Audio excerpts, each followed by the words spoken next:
एक बार पुरुषार्थ और भाग्य में इस बात पर ठन गई कि कौन बड़ा है। पुरुषार्थ कहता कि बगैर मेहनत के कुछ भी संभव नहीं है, जबकि भाग्य का मानना था कि जिसको जो भी मिलता है भाग्य से मिलता है, परिश्रम की कोई भूमिका नहीं होती है। उनके विवाद ने ऐसा उग्र रूप ग्रहण कर लिया कि दोनों को देवराज इंद्र के पास जाना पड़ा। झगड़ा बहुत ही पेचीदा था, इसलिए इंद्र भी चकरा गए।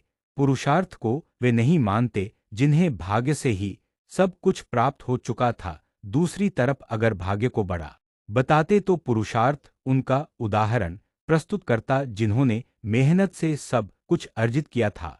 असमंजस में पड़ गए और किसी निष्कर्ष पर नहीं पहुंचे। काफी सोचने के बाद उन्हें विक्रमादित्य की याद आई। उन्हें लगा सारे विश्व में इस झगड़े का समाधान सिर्फ वही कर सकते हैं। उन्होंने पुरुषार्थ और भाग्य को विक्रमादित्य के पास जाने के लिए कहा।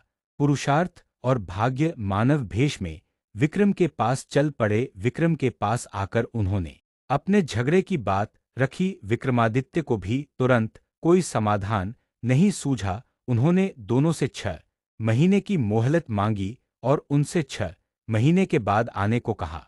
जब वे चले गए तो विक्रमादित्य ने काफी सोचा, किसी निष्कर्ष पर नहीं पहुंच सके तो उन्होंने सामान्य जनता के बीच भेष बदलकर घूमना शुरू किया। काफी घूमने के बाद भी जब कोई संतोषजनक हल नहीं खोज पाए तो दूसरे राज्यों में भी घूमने का निर्णय किया। काफी भटकने के बाद भी जब कोई समाधान नहीं निकला तो उन्होंने एक व्यापारी के यहाँ नौकरी कर ली। व्यापारी ने उन्हें नौकरी उनके यह कहने पर दी, जो काम दूसरे नहीं कर सकते हैं वे कर देंगे दी।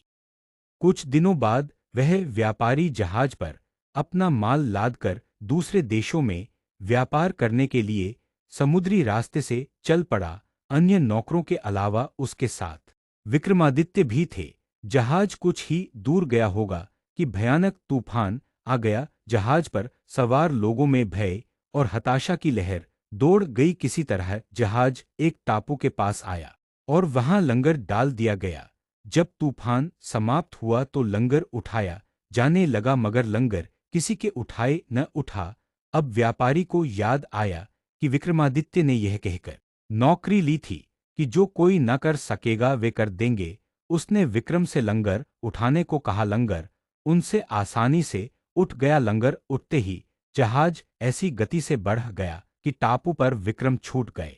उनकी समझ में नहीं आया क्या किया जाए। द्वीप पर घूमने फिरने चल पड़े। नगर के द्वार पर एक पट्टिका टंगी थी जिस पर लिखा था कि वहां की राजकुमारी का विवाह विक्रमादित्य से होगा। वे चलते चलते महल तक पहुंचे। राजकुमारी उनका परिचय पाकर खुश हुई और दोनों का विवाह हो गया।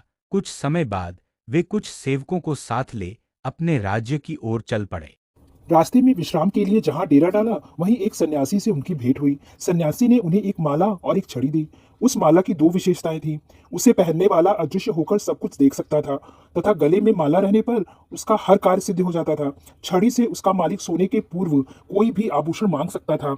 सन्यासी को धन्यवाद देकर विक्रम अपने राज्य लौटे। एक उद्यान में ठहरकर संग आए सेवकों को वापस भेज दिया तथा अपनी पत्नी को संदेश भिजवाया कि शीघ्र ही वे उसे अपने राज्य बुलवा लेंगे।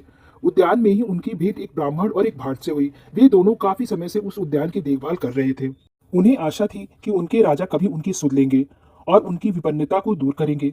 विक्रम पसीज गए। उन्होंने सन्यासी वाली माला भाट को और छड़ी ब्राह्मण को दे दी। ऐसी अमूल्य चीजें पाकर दोनों धन्य हुए और विक्रम का गुणगान करते हुए चले गए। विक्रम राज दरबार में पहुंचकर अपने कार्य में संलग्न हो गए। 6 मास की अवधि पूरी हुई तो पुरुषार्थ और भाग्य अपने फैसले के लिए उनके पास आए। विक्रम ने उन्हें बताया कि वे एक दूसरे के पूरक हैं। उन्हें छड़ी और माला का उदाहरण याद आया। जो छड़ी और माला उन्हें भाग्य से सन्यासी से प्राप्त हुई थी, उन्हें ब्राह्मण और भाट ने पुरुषार्थ से प्राप्त किया। पुरुषार्थ और भाग्य पूरी तरह संतुष्ट होकर वहां से चले गए।